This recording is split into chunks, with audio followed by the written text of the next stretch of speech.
Cantonment express में आप सभी का स्वागत है।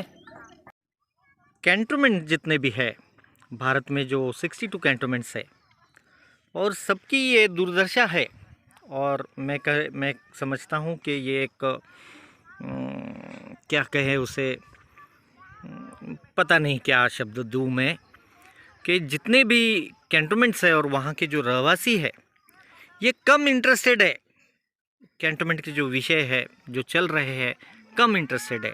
और मैं समझता हूँ कि एक 2 से 3% जो परसेंटेज है वो लोग ये ध्यान देते हैं कि कैंटोनमेंट में क्या चल रहा है, डिफेंस स्टेट में क्या चल रहा है, अपने प्रिंसिपल डायरेक्टर के ऑफिस में क्या चल रहा है, कैंटोनमेंट बोर्ड में क्या चल रहा है।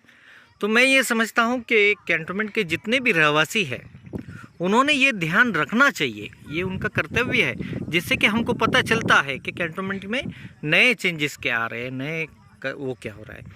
अगर हमने देखा कि कैंटोनमेंट सिकंदराबाद में एक बहुत ही अच्छा एक मूवमेंट हम कहेंगे जो चालू किया गया है, गड्डम आबेल सा, फिर सांकी रविंद्र, दामोदरम, गिरी सर, जीवी रमेश कुमार, प्रभु गुप्ता, श्री रामलू, सलीम सर और अरविंद, ये इन्होंने एक इतना अच्छा और इतना बढ़िया एक मूवमेंट स्टार्ट किया है सिकंदराबाद कैंटोनमेंट में कि उसकी विशेषता अगर हम देखें तो उन्होंने स्टार्ट से ये मूवमेंट रखा है कि कैंटोनमेंट जो है उनका सिकंदराबाद कैंटोनमेंट, उसको पास के जो ग्रेटर हैदराबाद महानगर पालिका है उसमें जोड़ दिया जाए।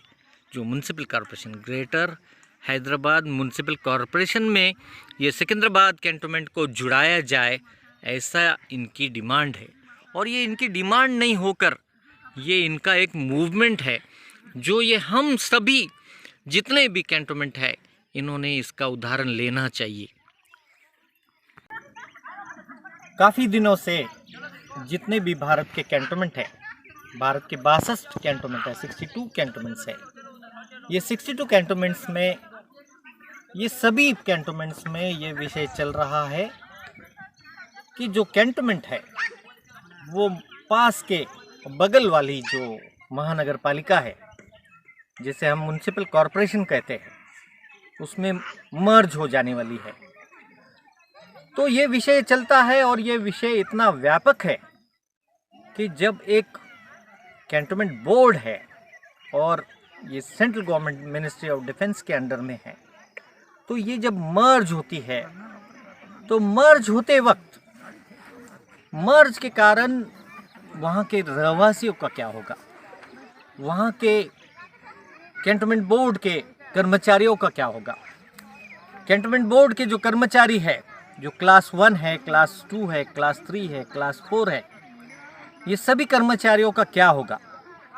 और वहाँ जो एरियाज़ है, जैसे A1 लैंड है जो मिलिट्री का डिफेंस एरिया कहा जाता है, A1 लैंड, वहाँ पर मिलिट्री है। वहाँ पर सिविल एरिया है जो हम सिविल एरिया जिसे कहते हैं, C लैंड होती है, A, B, B3, B4 और C लैंड होती है। तो ये लैंड्स का क्या होगा, ये ऐसे व्यापक विचार हर एक के मन में आ रहे हैं। और जितने भी 62 कैंटोनमेंट है, यहाँ पर के सभी के विचारों का आदान प्रदान हो रहा है। और इसी दौरान मिनिस्ट्री ऑफ डिफेंस और director general of defence state ने कैंटोनमेंट एक्ट जो 2006 था, उसे कैंटोनमेंट एक्ट 2020 बनाया है और उसका बिल भी रेडी है। और दूसरा, कैंटोनमेंट लैंड एडमिनिस्ट्रेशन रूल्स 2021, यह भी एक बिल जल्द ही पार्लियामेंट में पेश होने जा रहा है। और पिछला जो पार्लियामेंट का सेशन गया है उसमें जहाँ तक कैंटोनमेंट बोर्ड की, हमारी जो कैंटोनमेंट एक्सप्रेस की इंफॉर्मेशन है, वो अभी तक पेश नहीं हुआ है, उसका नंबर नहीं आया है जहाँ तक हमारी जानकारी। और विस्तार से समझो, जब भी हमको इस बारे में पता चलता है कैंटोनमेंट एक्ट 2020 और कैंटोनमेंट लैंड एडमिनिस्ट्रेशन रूल्स, ये दोनों में जो बदलाव होने जा रहा है, इसका जो बिल प्रस्ताव पेश होगा उसका विवरण हम आपको जानकारी बार बार आपको लगातार इसमें देते रहेंगे।